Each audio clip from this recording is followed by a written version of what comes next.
There must be some mistake. Miss Ellington, said Oscar, the watch you gave me is so powerful. It's supposed to be stored in a tamper-proof, fireproof, bomb-proof vault in the Wiederklam Museum. It's not supposed to be handed to your neighbor as a gift for watering tomatoes. Oscar, what are you talking about? Asked Miss Ellington. The watch you gave me yesterday, Oscar said. It's wanted by the FBI, the CIA, the Smithsonian, and NASA. Not to mention my 2 guys in black knocking on doors all over town.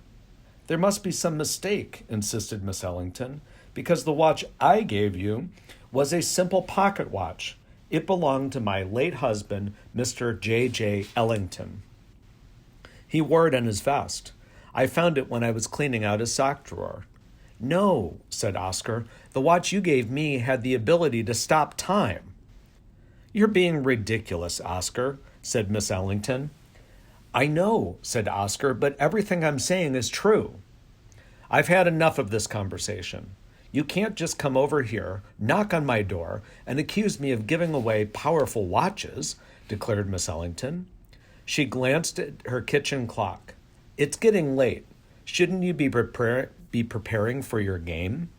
She crossed her arms over her chest. She wasn't answering any more questions. Oscar glanced at the clock, too.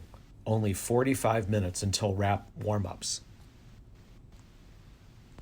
Oscar remembered Professor Smiley telling him how important it was for the Wildcats to beat the Yankees. He clearly wasn't going to get any answers out of Miss Ellington, and he couldn't be late to the ballpark. You're right. I guess I should be going, Miss Ellington replied Oscar. Before you go, said Miss Smiley, there's something I'd like to give you. Oh, no, said Oscar, backing toward the door. You've already given me plenty. Sit down, relax, and don't start babbling about a magic watch, she said. Miss Ellington opened her broom closet and pulled out a canvas bag. Move that mail so I can put this down, she said. As he scooped up the mail, Oscar noticed that a letter to Sheila Flaherty lay on top, unopened and returned. For a fleeting moment, he wondered how her great-grandson was doing at second base out in Seattle, but he felt like no matter what, the kid was probably having better luck on the diamond than he was. Miss Ellington was saying, as she pulled a baseball glove from the bag, "This is very old and very special." "It's beautiful," said Oscar. "It belonged to someone I used to know," said Miss Ellington. "I thought you might want it." "Thanks, but Coach never puts me in the game, Miss Ellington," said Oscar, gazing at the mitt, which was so gorgeous it was almost a work of art. "I don't need a new glove." "He put you in last night, I heard," said Miss Ellington, "and I know about your home run." She put her hand briefly on his and squeezed. "Take the mitt. It's for you." The glove gleamed chocolate brown and somehow, instead of reeking of mothballs, smelled like a cross between a Kentucky Derby saddle and a new motorcycle jacket. When Oscar put it on, it fit like magic. "Thank you, Miss Ellington," he said. "If you can spare a minute more, I'll show you how to take care of it," Miss Ellington went on, pulling a clean dust rag from the bag in her broom closet and a bottle of something called Neat's Foot oil with a cap from a cabinet. "Always use exactly 11 drops, she instructed, like this. Carefully, she let the oil drip on the rag. She showed Oscar how to apply the lightest possible layer to the entire surface, making it smooth, even, and so thin it hardly darkened the leather.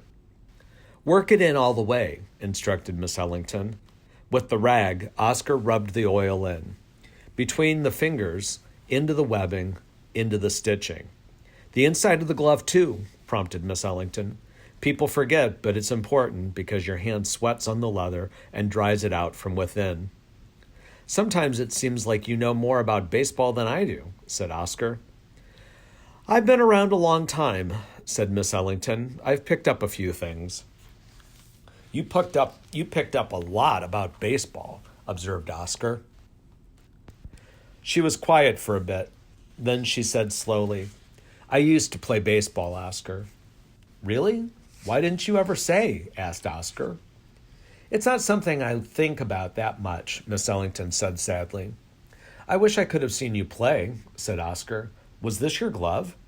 Yes, my grandfather gave it to me, said Miss Ellington. He loved baseball. He showed me how to oil it so it would never wear out. And now you're showing me.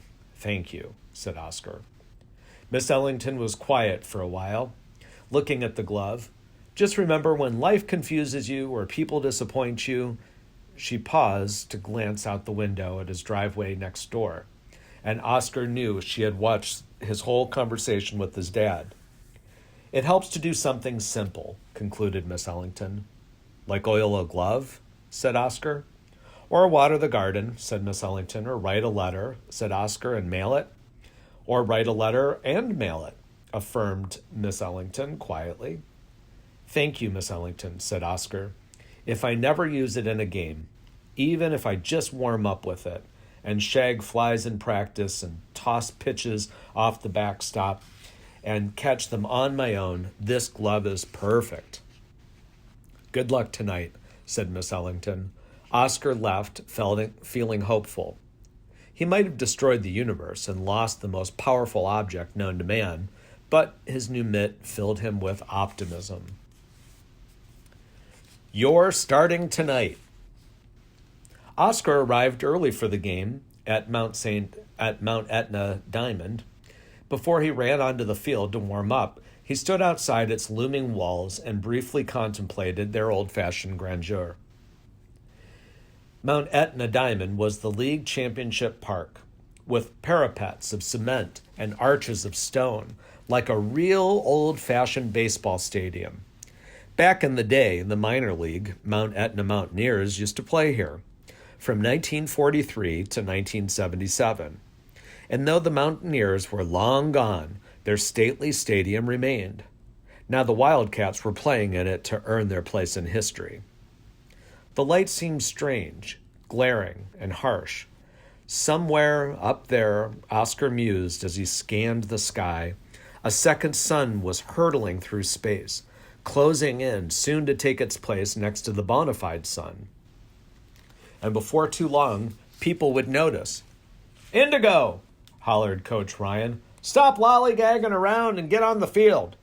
Have you seen Mangibot? She'll be here, Coach, said Oscar. As crazy as the day had been, Oscar knew Lourdes wouldn't let the team down. She'd better, exclaimed the coach, because without her, this team's got approximately the same chance as a snowball in Guatemala. Oscar glanced at Bobby Farouk, who was tightening the thumb strap on his mitt. Bobby glanced back at Oscar quizzically. Neither of them had ever heard Coach Ron make such a brutally accurate assessment of the Wildcats. Usually he just told them winning wasn't everything, and asked if everybody's shoelaces were tied. But now he seemed really worried. Does anybody have the child's handle? Asked the coach about Lourdes. Can somebody Snapchat her mom? Nobody knows how to get in touch with Lourdes, Coach, said Bobby. Nobody even knows where she lives. And it dawned on Oscar that he actually did know where Lourdes lives, since he'd been in the car when she gave Mr. Lim and Mr. Scarrett directions to her house. And they dropped her off, which made him the only person on the team with this knowledge. He didn't know if he should reveal it, and he really didn't know if he should volunteer to go find her, since he wasn't too sure she'd be glad to see him after the s'mores conversation.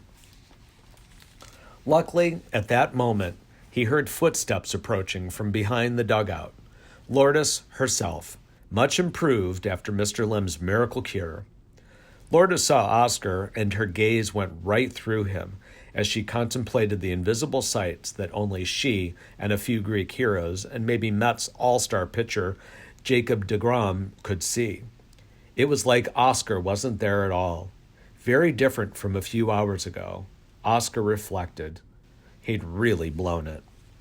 And then, as if to drive that thought home, a flock of Carolina parakeets swarmed across the diamond. Oscar eyed them apprehensively. These birds, he'd learned in science class, had been extinct in the wild for over 100 years. He counted to 19 seconds. They promptly disappeared. This was bad. Once the parakeets were out of sight, Oscar turned to Lourdes. He wanted to speak, but he didn't know what to say. And he wasn't sure if it was all that helpful when Vern and Susie began voicing their opinions in his mind. The thing is, Susie, the window inside which you apologize to a new acquaintance isn't very big, and it closes fast, Vern. Young Indigo had better say something quick. Oscar glanced around. They sounded like they were sitting in their broadcast booth 2 feet away. But of course they weren't. Their voices emanated from his imagination and were kind of distracting. Already, Oscar has let the silence between himself and his teammate become painfully awkward, Susie. Whoever decides to start talking first is going to have to pretend like everything is fine and jump right in, Vern. Oscar took a deep breath and psyched himself up for maximum inspiration. What if he started by apologizing? Sorry about your toe. No, didn't sound quite right. Besides, he'd already apologized for it once. Sorry about the ex-gangsters who took us for a ride. No, after all, she'd had fun with Mr. Lim and Mr. Scarrett. They weren't the problem. The problem was Oscar. Lourdes, by the way, I cheated. My home run was fake, and of possibly cosmic proportions that could, according to Professor T. Buffington Smiley, led to the shriveling of our current universe. Sorry I didn't tell you earlier? Uh-huh. Perhaps it'd be good to start with something simpler. How are you? Sure, he'd ask, and hopefully Lourdes would answer, and things would progress from there. But as Oscar finally spoke, so did Lourdes. And Oscar said, How are... And she said, Who will... And he said, Go ahead. And she said, No, you. And by then, Oscar had forgotten what he wanted to say. Mangabat! Shouted Coach Ron. Ready to play? Lourdes turned away from Oscar to nod at Coach Ron. Great. Listen up, Wildcats. We win this one, we take home the trophy. So let's beat those Yankees and show them who's boss. Since Lourdes pitched last night, Kevin's on the mound. Lourdes, you're on second, continued the coach. How's the toe? Lourdes gave him a thumbs up. Got in some physical therapy? Asked the coach. Good. Oscar guessed having Mr. Lim yank on her baby toe while Mr. Scarrett held you counted as physical therapy. Ron listed the rest of the lineup and field assignments until, Oscar, said Coach Ron, you're starting tonight in right field. What? Cried Oscar, not believing his ears. Get your glove on. Hope it's oiled up. It is, Coach, cried Oscar. It is. He slipped on the perfect old glove Miss Ellington had given him, silently told her thanks, and pulled his hat on tight. Despite the problems with missing watches, failed friendships, second sons, not to mention the disintegration of the universe, all of which was his fault. Oscar couldn't help it. His spirits soared. He'd been waiting his whole life to hear these words from a coach. You're starting tonight. 'Cause you hit that homer, elaborated Coach Ron. Oscar's spirit dropped. Because he hadn't hit that homer. Everything came back to this.